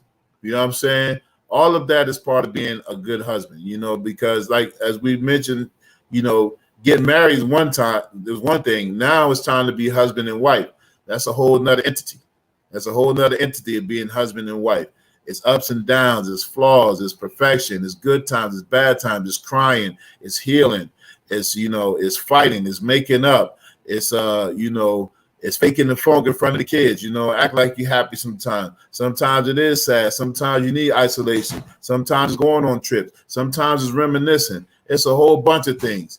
But do it together for Allah subhanahu wa ta'ala, and never forget the ace and the holes that Allah subhanahu wa ta'ala will bring us out of darknesses into light if we make that our niyyah, And it's not hard, man, because all this other stuff we put up in the dunya, you know what I mean? We'll go to the job, man. We'll be employee of the year, the month. They can count on us. They got all types of rewards. Why can't we do the same thing in the marriage? And we say it's for Allah. We say, and a lot of, I hear this all the time. I want to marry this brother and sister. I'm doing it for Allah subhanahu wa ta'ala. But in reality, we doing it just for our own base desires. Not just desires, our base desires. You know what I'm saying? And that's why it fails a lot of times. You know what I mean? And, maybe some of the righteous people used to say, you take the dunya in your hand, but not in your heart. Take the dunya in your hand, but not in your heart. We're in this dunya and we put all of our heart into it, and that includes marriage. We put all of our heart into it. You know what I'm saying? You reserve your heart, man. You don't give up your whole heart, man. That's the least that I learned. Yeah, I give a piece. You can share it with me, but I'm not giving it up. I'm not putting it out there for you to take it and stomp on it. No, you can have a little piece of it. You know what I mean? But you're not getting the whole thing. You know what I mean? Just honor the contract. That's part of being a good Muslim, is honoring your contract, honoring your word. Taking care of a woman, taking care of a brother. Sometimes in spite of what we get in return, because that's another thing that we fall short. You know what I mean? We look at we're supposed to get the same thing in return, and that's not always the case. Just know that if you don't get a return, that you did something with the right niyyah, with the right intention to please Allah subhanahu wa ta'ala, it's going to come back to you. It's going to come back to you without a doubt. It might not be through your spouse. You might not get the same thing that you put out. You might be putting out 100, and they putting out 8%. Do your part, and Allah subhanahu wa ta'ala will take care of the rest. You know what I mean? Especially for men, when we do it, the women going to follow along. You know what I'm saying? The women going to follow along. You know what I mean? So, yeah. Someone asked, who was it? Fatima Muhammad. She said, is it wrong for a sister to pursue interest in a brother? No, there's nothing wrong with it. You find even the Prophet sallallahu alaihi wasallam's first wife, Khadijah, she pursued him. In other words, he was her employee, and she let it be known that she was interested in him for marriage. And history knows they got married. Also, many times, women would literally present themselves to the Prophet sallallahu alaihi wasallam for marriage, and he would examine them. And if he wasn't interested, he just wasn't interested. And I'm mentioning those situations because we know it was the Prophet's job and his duty, sallallahu alaihi wasallam. If something was inappropriate or wrong, it was part of his sunnah to correct it.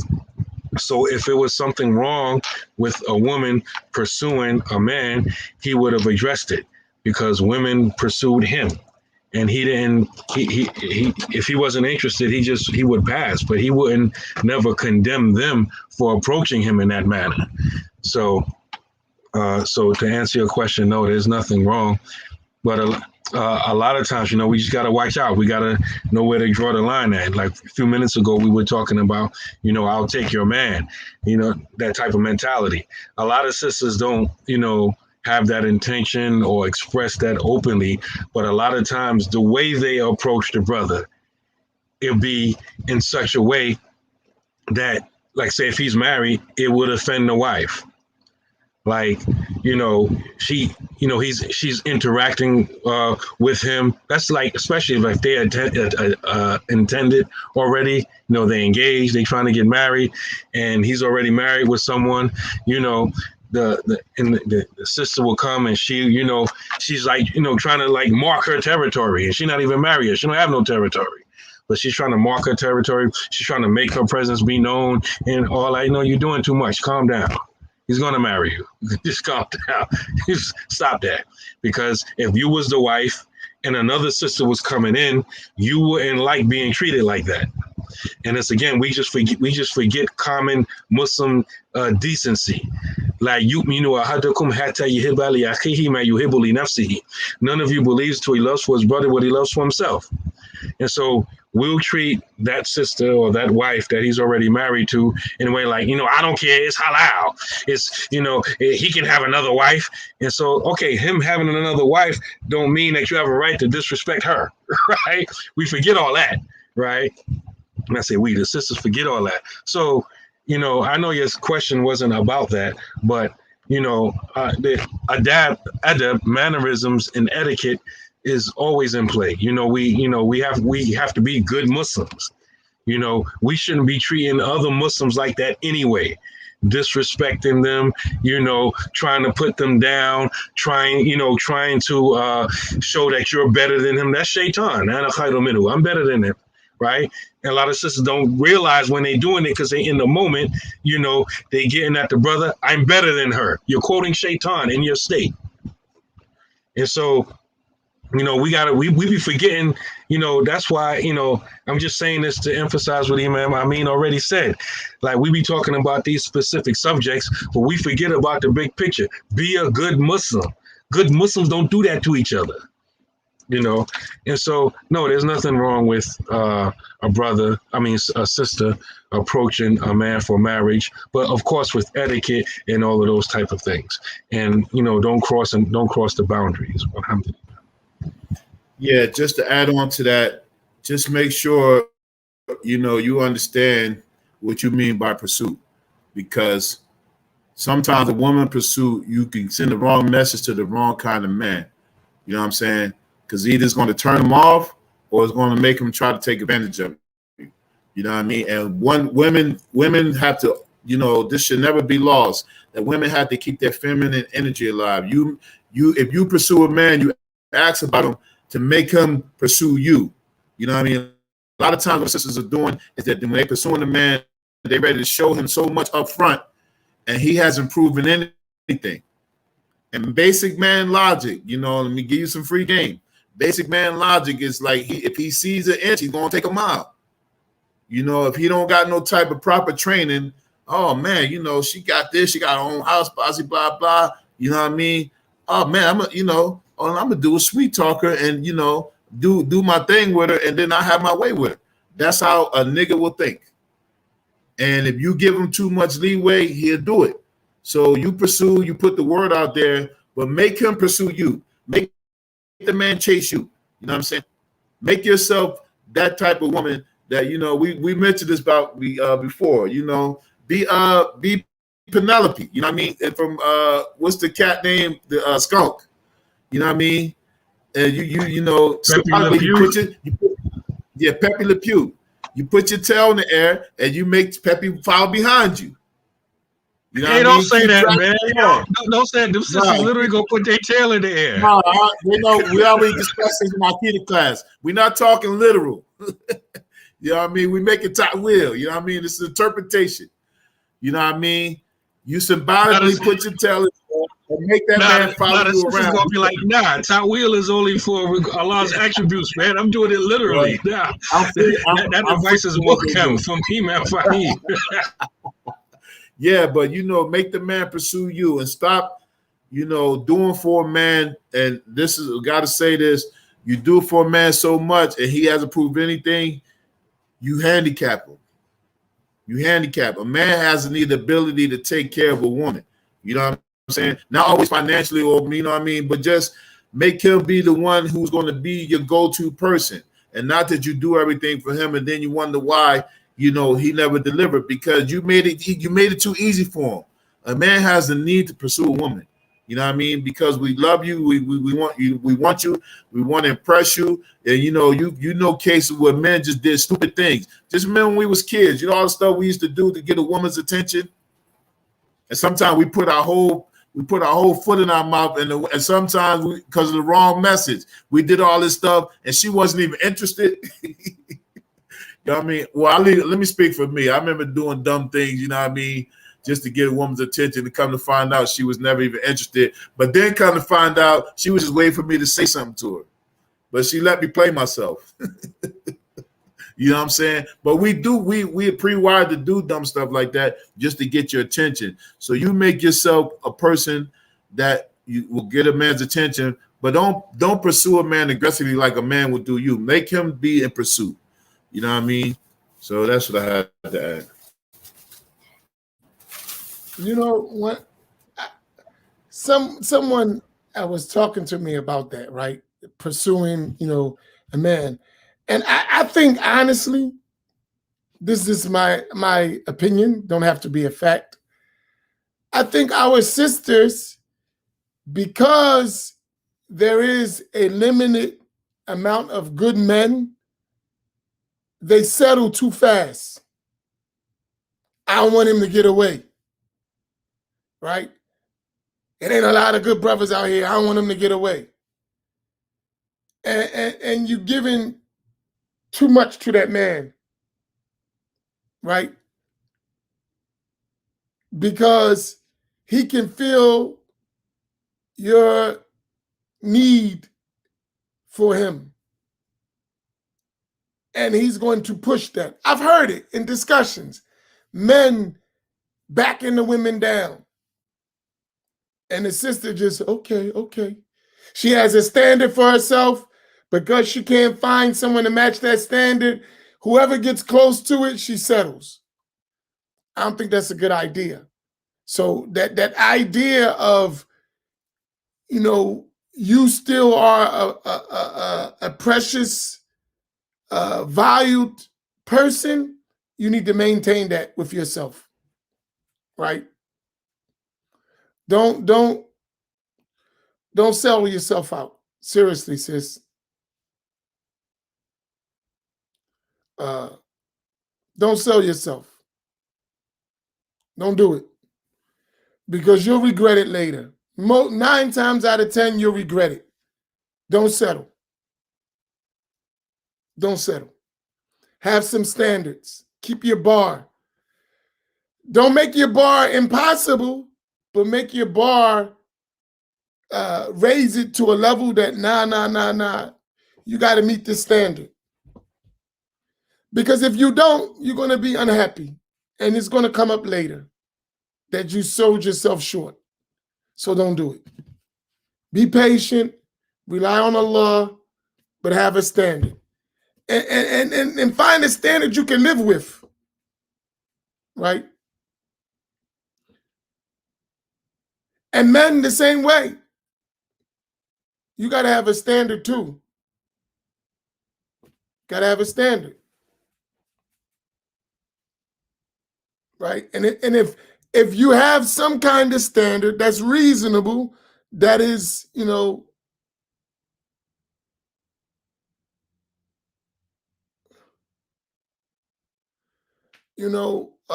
is reasonable, then you're fine, inshallah. But I caution you from experience, don't settle. Don't settle. I seen sisters settle.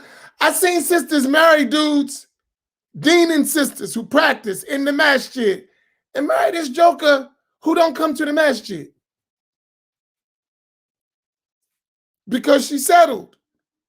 You have a standard. I'm Ahl Sunnah, this, blah, blah, blah, blah, blah, blah. But now you marry someone who don't meet that standard.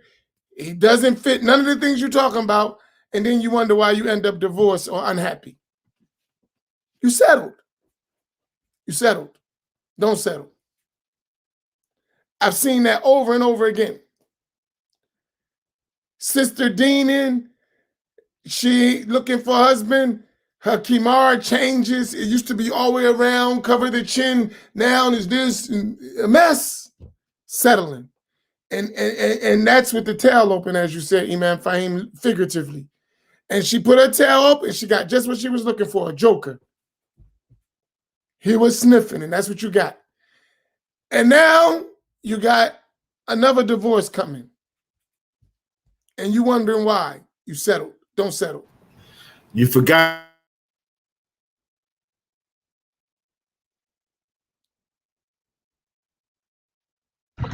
Uh-oh, the Imam on the boom bap is frozen. I heard the boom, no bap. You had to switch connections. No, my computer died. I'm not charging the We heard the boom, but we didn't hear the bap. Oh, I said, yeah.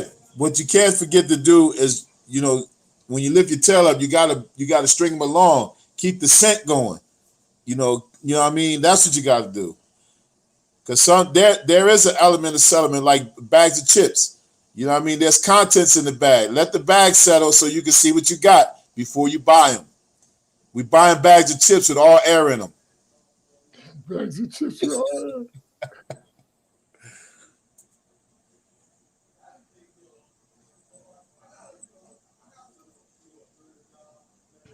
I was going to say something, but I forgot. Oh, let me pay my door fee. Hold on. Yeah, everybody else pay your door fee. You know what I mean? Free game ain't free. Hold up. Check it out, Imam. She said, tell y'all one thing. I ain't paying the 20 cover fee until y'all find me a husband that I'll deduct it from the 5K. Okay. So you building up a tab then. Right, listen, right? His brothers that got that 5K, but they don't want to settle. So the women got to step it up, right? I know a sister got a 5K coming real soon. 5K looking good. and I was so proud of the brother. He's like, Imam, I got my 5K. I'm ready. I said, hey, bro, he's ready. She's ready. Let's go. How they say, let's get it.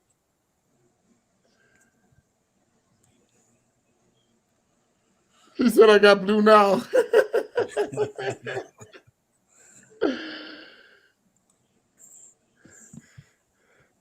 See, that brother that had that 5K, he was looking. As soon as he heard Fauzan said, that was it.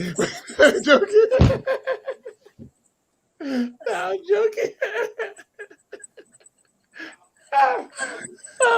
That's a joke. That's a joke.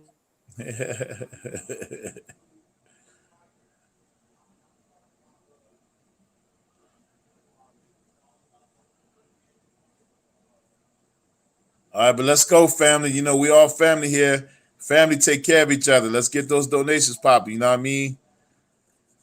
We got all y'all 10-to-1 favors out here. Y'all could give, $100 for somebody else's $10. Imam, where we at? Let me find out where we at. We probably at like $55. Where we at? Can we get a total of how we are at the donations? Because we have a goal. Man, we're hurting. Oh my goodness.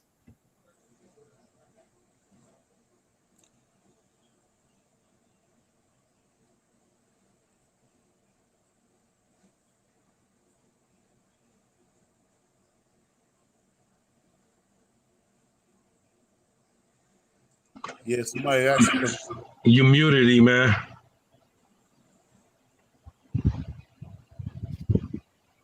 So it said, where's the link? Where's the link? Where's the link? I don't know where the link is at. Hold on. Okay. Could you put it in the chat box, please? There's the link. All right. We got to do this every week. Come on, let's just get this 500. We got 2 minutes. We need to maintain this $500 a week so we can do this work. This is important to some people, and everybody got to do their part. We have our online community, our online group. We got to make it work, right? And I'm telling you, I'm getting the bills for this barbecue. Y'all don't really realize how much it goes into making us have a good time, right? And this money has nothing to do with the barbecue. I'm just saying, to do what we need to do to bring us together, this stuff costs money, man. And the little bit of money we ask for, ain't no one gonna get rich off this stuff. It is to do the work, right? It is to do the work, because we got to take this stuff all around the country. Seriously, we got to get serious. If we just talking, we can't raise $500 a week with ease, with all of us all around the country. We're not serious. You know, if we can, that stuff should be easy with no problem. What do you think, Imam Boombat? Man, it's easy breezy, man. Easy breezy. You know what I mean? All the people tuning in, we only ask for a minimum of $10. Some of us, man, we got money that every week we can get a different person to cover that price. Yeah. We got people like that. So we just try to make it easy, and collectively we make it easier, and it grows and grows and grows and grows. That's what a community does. That's a part of commitment. You know what I mean? $10 a week. You know what I mean? If 100 of us did that, and over a year, we can raise easily $50,000 and no sweat off nobody. Yep. No sweat off nobody. Everybody's still maintaining their status. They still can get their money together for their 5K. They can still buy all the stuff they need. No sweat, and then we growing. That's how easy it is. You know, just drop it. You know what I mean? I think they have an option. Is there an option on like Zelle or something where you could just all that is right there. Where you could do it as recurring? Is there an option like that? Yeah, it's right there. Donations at MMAC. I'm saying, like, say if somebody goes on there and you could just put it as a recurring. Yeah, you can do that. It's easy. Yeah, so if you go to our website, MMACINC.org/donate, you can select monthly. Yeah, you know, we could do stuff like that. Just get that out your way. Then you don't have to worry about us where you feel like you're being pestered or, you know, stuff like that. But we got to take care of each other. You know, nobody's going to, you know, come do no fundraiser. Nobody's going to drop no grants on us. Nobody. We can do this ourselves. You know, I put a post on my page today. They were saying, like, as Black people, we got $1 trillion spending power. $1 trillion. We got enough money where we can pay our own reparations for our own selves. This little bit of money we asking for. I mean, come on, man. We can do it. Here's my thing, right? When I say this, right? And that's why I say you got to think, beloved. I never ask nobody for something I don't do. I make it my habit, right? I never ask nobody to do something that I'm not willing to do myself, right? I've lost marriages, right? Because of the work we put in the masjid. Wife call it quits. It's over. I can't do it no more, right?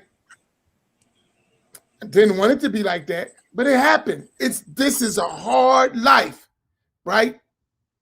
And I say this, that's what it takes. Not that we want to lose our families, but we're going to sacrifice, and it's going to be a lot to it, right? If we're serious, if we're trying to build, we're trying to maintain, we're trying to sustain, it takes work. Everybody got to sacrifice. Everybody has to sacrifice. And it's going to be at different levels. Everybody's not going to be the same. But if we don't get it in our mind that we got to sacrifice, we're going to lose.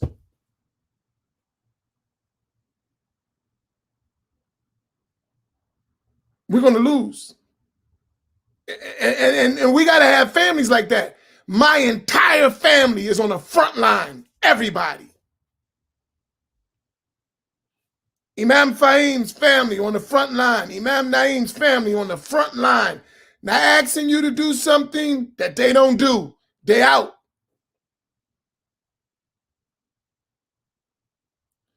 Every day on the front line. We got to be like that. Not because, trust me, I would love to just chill. Love it. Wouldn't you like to chill too, Imams? Yes. Somebody said they got 400. They want us to close out. So I think that's an indication that we've overstepped our boundaries. No, we didn't got 485. They said close out. No, they said close out first and then they'll cover it. So in other words, let's finish it because we're infringing on their time. All right. Well, Muti, we gonna stop it out. They paying us to go in. All right, Muti, you got it, Muti. They paying us to. Wait a minute, hold on. Before we do that, but he's a man of his word. And Muti got that $5,000. Muti could actually have $5,000 3 times, maybe even 4. But just gotta get permission to Tawheed to write that check. All right, we got it. So we're gonna lay off. No, but serious. So somebody took care of it for you, relieve you of that obligation. Then what you should be doing is coming back next week. Okay, let me make it right. Let me come back next week and try to follow that. That's how we got to do it. You know what I'm saying? And even still, somebody covered it. Still cover your part. Still do your part, even if it's for you or against you. You know what I mean? Because it ain't just 500. We could do more than 500. If we could do more than 500, we should do more than 500. But let's do consistently 500. If we ask for any more, we might not get to 500. Man, we better get that 500, man. If we can be consistent at a little, we can do a lot. Let's just, right? But alhamdulillah, we thank y'all. I got a question that I want to ask our family. How many of y'all are organizing for us to come see y'all in your localities? That's what part of this money is for. Because we got to organize what we're doing. It just can't be just 3 spots. We have to replicate what we're doing. And it has to be not only on the internet, it has to be grassroots too. How many of y'all are organizing? Can we get some feedback, please? I am. Ain't she in Pittsburgh? Yeah. I guess she wants y'all to come back. Inshallah.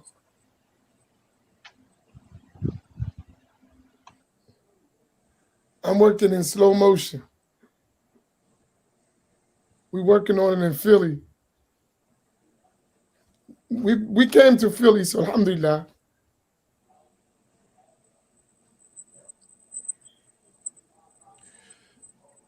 All right, inshallah.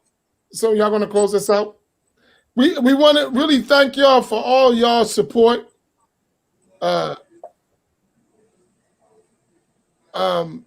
May Allah reward y'all all.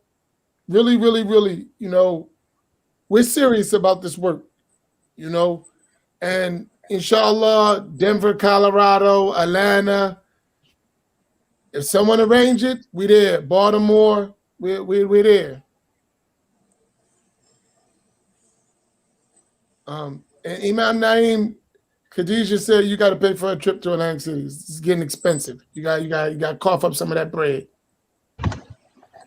She riding in the car with us. What she talk about? That's my daughter. She just talking.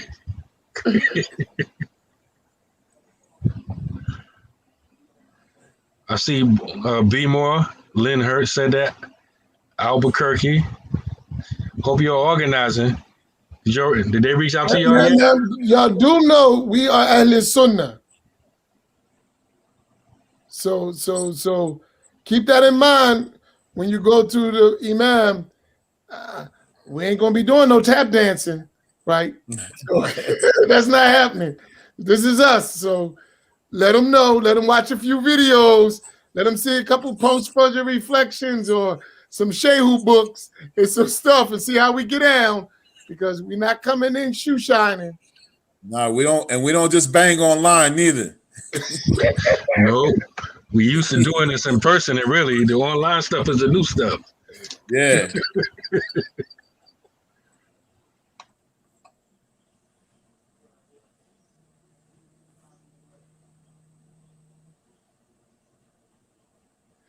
Wait a minute. What's he said?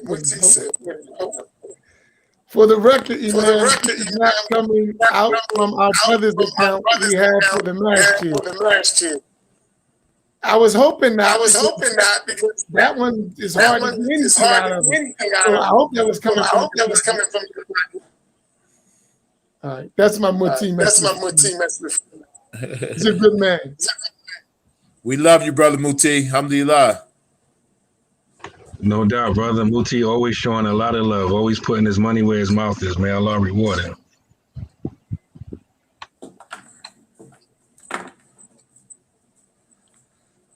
Okay, ma'am, Naeem, you got the close out? Oh, somebody got a question. Go ahead, my sister. You had a question? Go ahead. I didn't see it. You see a question? Sorry, I don't want to leave no one out.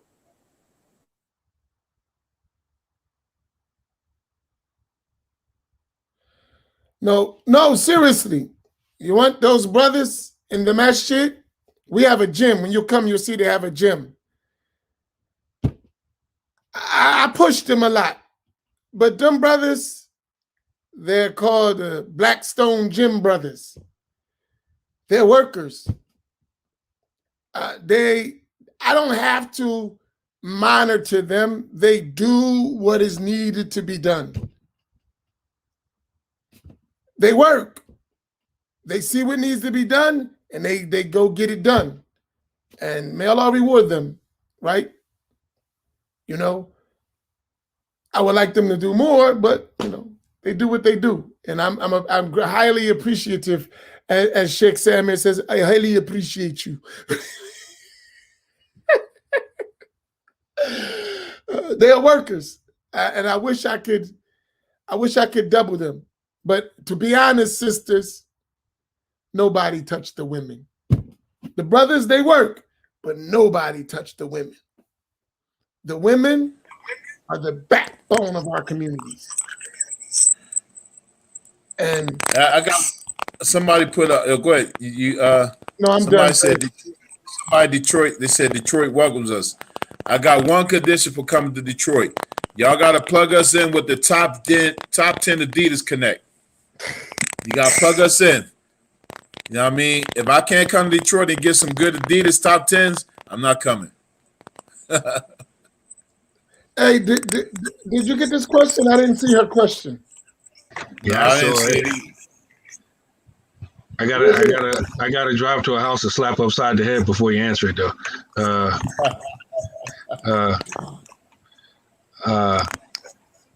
I guess she's saying, can you ask for a kula after talaq is pronounced? No, once the talaq is pronounced, there's no need for a kula. Talaq means it's done. At least the first talaq, if it ain't three. And we are not Wahhabi. So if there is three talaq, even in one setting, is three talaqs. So brothers, watch your mouth. And it ain't no action for a kula just to have one menstrual cycle so you can get out quick. No. That's when people usually ask that question, because you know I'm Ahlul Sunnah, but you know I want to do this one men's thing, so I'm gonna just be Wahhabi just right now, and then Wahhabi for the weekend.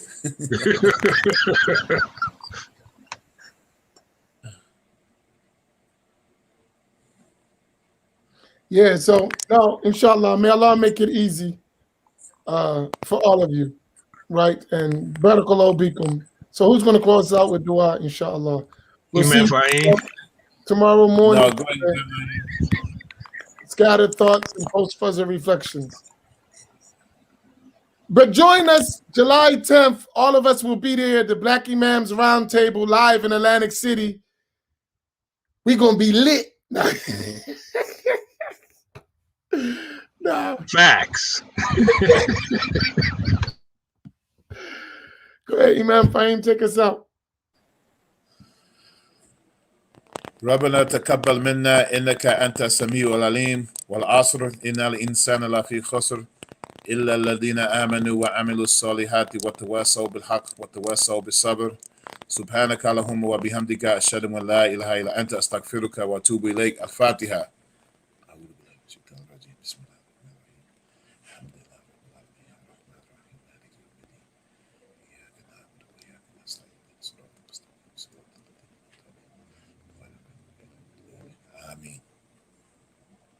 Amin.